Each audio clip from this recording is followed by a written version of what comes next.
Friends, the moment you pressed play, something already shifted, because you didn't find this story by accident. And even that small thought, maybe it's coincidence, maybe it's a sign, has already started stirring in the quiet part of your mind that recognizes mystery before logic catches up. Imagine the camera of your life slowly zooming in, soft light, gentle breathing, a calm voice drawing you closer and more closer. Hello friends, welcome to God Jesus Message, the place where God's Word comes alive, and the teachings of Jesus guide your heart and life. I'm so glad you're here today. Before we begin, make sure to hit that subscribe button, turn on the notification bell so you don't miss any of our messages, and feel free to like this video if you're ready to grow in faith and share it with someone who needs encouragement today. There was a woman driving home late one night, exhausted, her mind tangled in worries about bills, family, the quiet fear that she was somehow off track in life. She whispered into the empty car, not even sure who she was talking to. "If you're there, give me a sign." The radio was silent, the road empty, the sky a deep velvet black. Seconds later, the radio turned on by itself, a song she had heard at her mother's funeral filling the car, the exact line repeating, "You are never alone." Her breath caught. Was it a wiring glitch, a coincidence, or something reaching through the ordinary to touch the extraordinary? And that question, coincidence or miracle, lingers in all of us, whether we admit it or not, because every human heart is wired to look for meaning. Some people say everything is random, a chaotic universe playing dice with our lives. Others believe there is a divine thread weaving through every moment, guiding, nudging, whispering in ways so subtle we almost miss them. And between those two beliefs sits a vast gray area where most people live, unsure, curious, quietly hopeful. Because deep down, when something happens at the exact right time, when the right person calls, when a door opens just when you are about to give up, it feels personal. It feels directed. It feels like a message with your name on it. Picture a man sitting alone in a small apartment, his job lost, his confidence gone, a single lamp casting tired light on a table covered with rejection letters. He thinks about ending it all, just to stop the pain. Before he does anything, he decides to take a walk. Maybe one last walk. As he steps outside, a stray dog approaches him, tail wagging, eyes warm, trusting. He kneels to pet it. A tag on its collar shows an address only a few blocks away. He decides to return the dog. When he knocks on the door, a woman answers, grateful, relieved, offering him coffee, asking about his life. She mentions she owns a small business and needs someone with exactly his skills. That night, he goes home with a job offer, a new friend, and a reason to live. Was that dog just wandering randomly, or was something orchestrating that meeting? The mind wants facts, but the soul recognizes pattern. These stories spread because they resonate, because most people have at least one moment they can't explain. The dream that came true, the gut feeling that saved them, the voice in their head that said, "Don't go there," just before danger struck. Science calls it intuition. Faith calls it guidance. Skeptics call it probability. Yet even skeptics pause when probability becomes too precise, too timely, too emotionally exact. If you listen closely, you'll notice that people who experience what they call signs often describe the same sensation: a stillness, a knowing, a strange peace. Not fireworks, not thunderbolts, but a quiet alignment of inner and outer worlds. A thought arrives, and reality answers. A prayer is whispered, and an unexpected solution appears. And slowly, a person begins to trust that life is not just happening to them, but for them. Now imagine the viewer sitting in their room, listening to this story, remembering their own moments. The time they missed a flight that later crashed. The time they randomly opened a book to a page that answered their question. The stranger who said exactly what they needed to hear. Their mind starts replaying these memories, connecting dots, feeling something warm and electric in their chest. A question forms. What if it wasn't coincidence? What if there really are signs? And once that question opens, perception changes. People start noticing repeating numbers, unexpected meetings, sudden opportunities. The world becomes alive with meaning. But here's the deeper truth. A sign is only a sign if you're awake enough to notice it. Two people can experience the same event. One calls it random, the other calls it divine. The difference is attention, awareness, openness. And this is where the journey shifts from external miracles to internal awakening. Because perhaps the greatest miracle isn't the event itself, but the transformation inside the person who witnesses it. Now the voice grows even softer, more intimate, as if leaning closer to the listener's ear.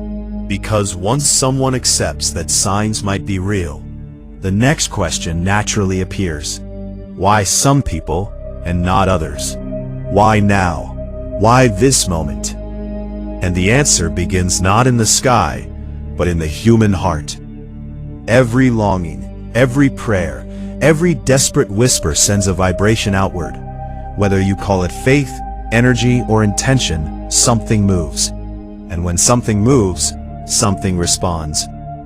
Consider a mother in a hospital waiting room, her child in surgery, hands shaking, eyes closed, repeating the same prayer over and over. She promises gratitude, devotion, kindness, anything, if only her child survives. Hours later, a doctor steps out, smiling, saying the surgery went better than expected. She hugs her child, tears flowing, whispering, "Thank you." She will tell everyone it was a miracle. A doctor will explain it as medical success. Both are true in their own way, because the miracle is not only in the healed body, but in the renewed spirit of the mother, in her expanded belief that love is heard. Skeptics often say people only notice hits and ignore misses, and there's truth in that. The human mind seeks patterns. But even if signs were just patterns, even if miracles were just rare events, their impact on the human psyche is undeniable. They heal, they inspire, they restore hope. And hope itself is a force that changes decisions, actions, destinies. If believing in a sign causes someone to keep going, to love more, to fear less, then that belief becomes a miracle in action. Think about the idea that maybe God, or the universe, or whatever name you choose, doesn't shout. Maybe it whispers. A gentle nudge, a delayed train, a lost object, a random encounter. The language of the divine may be subtle, because subtlety invites participation. You are not a passive observer. You are a co-creator. You interpret, you respond, you choose. The sign opens a door, but you decide whether to walk through. Now imagine the listener beginning to wonder, what signs have I ignored? What doors have I closed too quickly? What opportunities disguised as inconveniences have I cursed, not realizing they were redirections? The mind starts scanning past events differently, relabeling pain as preparation, loss as clearing space, delays as protection. And with each reinterpretation, their emotional state shifts. Shoulders relax, breathing deepens. The world feels less hostile, more supportive. This is hypnotic not because it's magic, but because it reprograms perspective.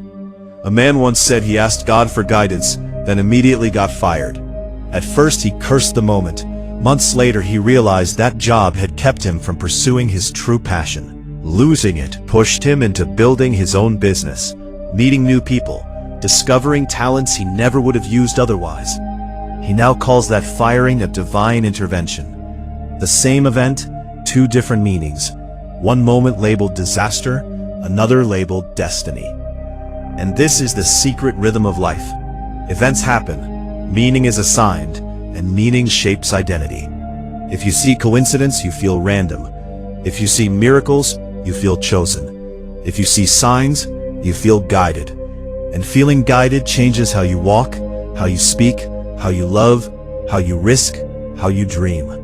The external world may stay the same, but your internal world transforms, and that internal world becomes the lens through which everything else appears. So when someone says, "Was it a sign from God or just coincidence?" perhaps the better question is, what meaning will you choose? Because the meaning you choose becomes the life you live. And in that sense, the greatest sign is awareness itself. The realization that you are not powerless in a chaotic universe, but conscious in a mysterious one. Now the voice slows, grounding the message, letting it settle. Maybe the viewer closes their eyes. Maybe they feel tingles. Maybe they smile softly, remembering something they once brushed off as random. And now, they're seeing it differently. Not forcing belief, not demanding proof, just allowing possibility. And possibility is the doorway to wonder. In the end, whether signs are supernatural interventions or intricate coincidences hardly matters. What matters is that they invite humans to pause, reflect, soften, and open. They invite gratitude. They invite trust. They invite connection to something greater than the small daily struggle. And if that connection gives strength, comfort, courage, or peace, then in the language of the heart, that is a miracle. The voice fades gently, leaving one last thought hanging in the air, like a candle flame in still darkness. Maybe the reason you're hearing this right now is itself a sign. And the only question left is, what will you do with it? Thank you so much, friends, for watching this video on God Jesus Message. I pray that the teachings of Jesus have touched your heart, given you hope, and inspired you to live in His love today. If you enjoyed this message, please like this video, share it with your friends and family, and don't forget to subscribe to our channel for more Bible teachings, prayers, and inspirational messages. We'd also love to hear from you. Leave a comment below sharing your thoughts, prayers, or what God has been teaching you lately.